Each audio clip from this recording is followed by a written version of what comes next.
ہونے لگتی ہے. یہ ان لوگوں کو کہ جو نیوٹرل ہوتے ہیں، غیر جانبدار ہوتے ہیں، نہ بھی بہت اچھے ہیں نہ بہت خراب ہیں. اچھوں کا تو بروں کے ساتھ نباہ ہو ہی نہیں سکتا عام طور پر. تو اب میرے رسول صلی اللہ تعالیٰ علیہ وسلم کی صحبت مبارکہ میں جو بھی ایمان کی حالت میں داخل ہوا، انہیں اپنا سمجھا، اللہ کا رسول سمجھا، اپنا آقا و مولا سمجھا، سب سے عرفہ و اعلیٰ سمجھا، تو وہ تو ایبزارب کرے گا، اس صحبت کا اثر اس میں آئے گا. صحابہ کرام کو کچھ لوگ کہتے ہیں کہ آج جو پیران عظام، مشائخ عظام اپنے مریدین کو، اپنے معتقدین کو اتنے سارے وظیفے بتا دیتے ہیں، تو کیا اللہ کے رسول صلی اللہ تعالیٰ علیہ وسلم نے اتنی ساری تسبیحات بتائیں صحابہ کرام کو، اور ان کے مرتبے کتنے بلند ہو گئے؟ دوستو، رسول اللہ صلی اللہ تعالیٰ علیہ وسلم کی صحبت ہی اتنی پاورفل تھی نا کہ وہاں کسی اور وظیفے کی ضرورت نہیں تھی. عرفہ فرماتے ہیں، اللہ والے کہتے ہیں، کئی کتابوں میں لکھا ہے کہ اللہ کے رسول صلی اللہ تعالیٰ علیہ وسلم کو دیکھنے سے ایمان والے کے درجات میں اتنا اضافہ ہو جاتا تھا کہ جتنا عام آدمی، عام مسلمان اللہ اللہ کر کے ریاضتیں اور مجاہدے کر کے بھی وہ اتنا فیض نہیں پا سکتا. کئی صحابہ اکرام تو سرکار کے دست مبارک سے اپنا ہاتھ مس کرتے تو ان کے درجات بلند کر دیے جاتے. وہ ایک ایسی اسپریچل میگنیٹک فیلڈ تھی، ایک ایسی روحانی اور مقناطیسی میدان تھا آپ کے آس پاس، ایک روحانیت تھی، ایک نورانیت تھی. یہ سب اپنی جگہ، لیکن ایک دوسرا پہلو بھی ہے کہ میں عرض کر رہا تھا کہ حق بات کو قبول کرنا. جو اس وقت وہاں سوسائٹی تھی عرب میں، مکے میں یا مدینے میں، مکہ معظمہ، مدینہ منورہ، دونوں جگہ اللہ کے رسول صلی اللہ تعالی وسلم جہاں بھی تشریف فرما ہوئے، تو جو سوسائٹی تھی، جب حق بات اللہ کے رسول صلی اللہ تعالی وسلم نے لوگوں کے سامنے پیش کی تو جس نے اس کو قبول کیا اس سوسائٹی میں، اس کے جو لوازمات تھے اس سوسائٹی کے، جیسے عبادت کا مسئلہ تھا، وہاں تو بتوں کے آگے سر جھکایا جاتا تھا. کہیں حبل تھا، کہیں لات تھا، کہیں منات تھا، کہیں نائلہ تھی، کہیں عزا تھا. یہ مختلف بت تھے، لوگ ان کے سامنے سر ٹیکتے تھے، ماتھا ٹیکتے تھے. میرے رسول نے فرمایا کہ نہیں، یہ انسانیت کی تذلیل ہے کہ جگہ جگہ ماتھا ٹیکا جائے، اور یہ پتھر، لکڑی، مٹی اور مختلف چیزوں کے بنائے ہوئے بت، ان کو تو خود ہم نے اپنے ہاتھ سے تخلیق کیا، یہ کائنات کے مالک نہیں ہو سکتے. ہمارا سر جھکے گا عبادت کے لیے، سجدے کے لیے، عجز و نیاز کے لیے، دعا کے لیے، التجا کے لیے، تو بس ایک رب کی بارگاہ میں، وہ جو ساری کائنات کا خالق ہے. اب اس سوسائٹی میں جہاں سفر کے لیے ایک الگ بت ہے، ایک الگ شگون ہے، ایک الگ طریقہ ہے، شادی کے لیے ایک الگ خدا ہے، بارش برسانے کے لیے ایک الگ خدا ہے. اتنے سارے خداؤں کی موجودگی میں اس سوسائٹی میں رہنے والے کا ذہن کیا ہو گیا ہوگا، کیسا ہوگا؟ اب حق بات یہ ہے کہ ان سارے بتوں کا انکار کرو، ڈینائی کرو، اور ایک خدا کی عبادت کے لیے کمر بستہ ہو جاؤ، بس ایک خدا کو مانو. اب یہ سوسائٹی سے جو انکار تھا یہ بہت بڑی بات تھی. اس زمانے میں معیشت کے حوالے سے، اقتصادیات کے حوالے سے، سود اس زمانے کی معاشیات کی، اکنامی کی ریڑھ کی ہڈی کہلاتا تھا. اللہ کے رسول صلی اللہ تعالی علیہ وسلم نے سود کو باطل قرار دے دیا، حرام قرار دیا. اللہ نے کہا محبوب آپ اسے منع فرما دیں. اور جو آپ کے ماننے والے تھے انہوں نے حق بات کو قبول کیا اور سود کا انکار کیا. شراب عام تھی، جوا عام تھا، عورتوں کو پیر کی جوتی سمجھنا عام تھا. صحابہ اکرام نے اس سوسائٹی سے انحراف کیا، وہ افکار و نظریات جو اس معاشرے میں تھے ان سے انحراف کیا، تو انہیں وہ مقام اور مرتبہ ملا کہ اللہ کے رسول صلی اللہ تعالیٰ علیہ وسلم ارشاد فرماتے ہیں کہ میرا ایک صحابی اللہ کی راہ میں ایک مٹھی جو خرچ کرے اور غیر صحابی ایک احد پہاڑ کے برابر سونا خرچ کرے تو میرے صحابی کے مقام کو، مرتبے کو نہیں پہنچ سکتا. اصل معاملہ یہ تھا. تو اللہ تعالیٰ ارشاد فرماتا ہے کہ حق بات تو تمہارے سامنے آئے گی، لیکن اسے قبول کرنا تمہارے لیے مشکل ہوگا. اب ہم نے کلمہ پڑھا، اسلام قبول کرنے کا مطلب صرف کلمہ طیبہ پڑھ لینا تو نہیں ہے نا، اپنی زندگی کو یکسر تبدیل کر دینا ہے. وہ رسم، وہ رواج، وہ انداز، وہ اسلوب، وہ ڈھنگ، وہ زندگی گزارنے کا طریقہ جو اسلام سے پہلے رائج تھا اسلام نے سب کو باطل قرار دے دیا اور ایک بالکل نیا نظریہ پیش کیا. مگر نیا نظریہ ایک جو پچھلے آسمانی ادیان تھے، سامی مذاہب تھے، جو حضرت عیسیٰ علیہ السلام شریعت لے کر آئے تھے، حضرت موسیٰ علیہ السلام شریعت لے کر آئے، حضرت ابراہیم علیہ السلام شریعت، بنیادی تعلیمات وہی تھیں: الوہیت، رسالت اور عقیدہ آخرت، ایک اللہ کی عبادت کرنا. انبیاء پر جو پچھلے گزر چکے ہیں یا جو تمہارے درمیان اس وقت موجود ہے، اس پر ایمان لانا، اس کی بات ماننا. اور جب حضور صلی اللہ علیہ وسلم آئے تو ختم نبوت کا عقیدہ بھی رسالت میں شامل ہو گیا کہ اب آپ کے بعد کوئی نبی نہیں آئے گا. اور عقیدہ آخرت، وہ لوگ کہتے تھے کہ بس آدمی مر گیا ختم.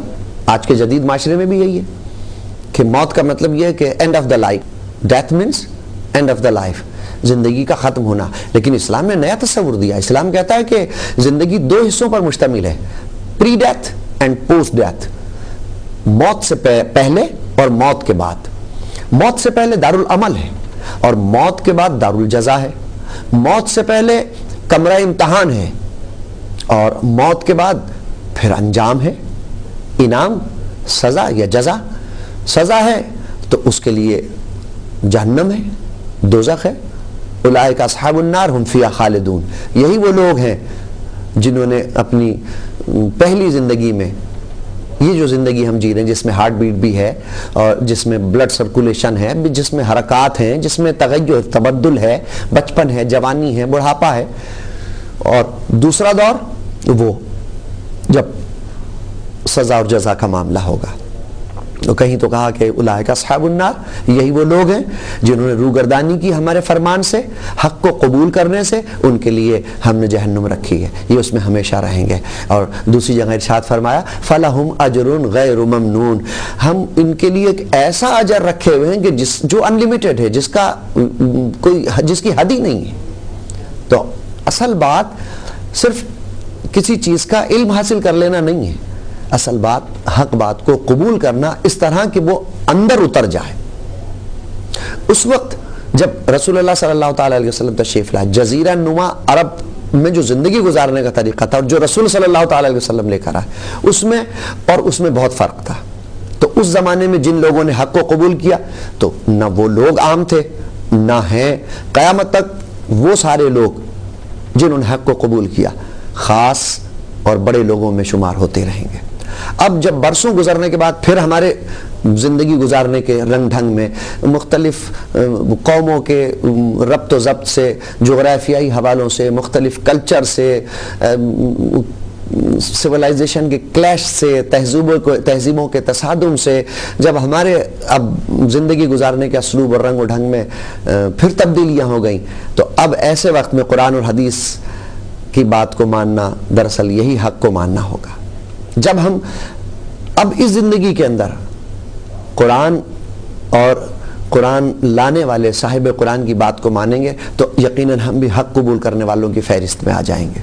تو آج کے دور میں ہمارے لیے بڑا کام یہ ہے کہ حق تو ہمارے سامنے ہے، سچ تو ہمارے سامنے ہے، قرآن کی صورت میں، حدیث کی صورت میں، علم تو ہمیں سب کچھ ہے، لیکن اسے اپنی زندگی میں شامل کرنا، بس یہ بڑی بات ہے.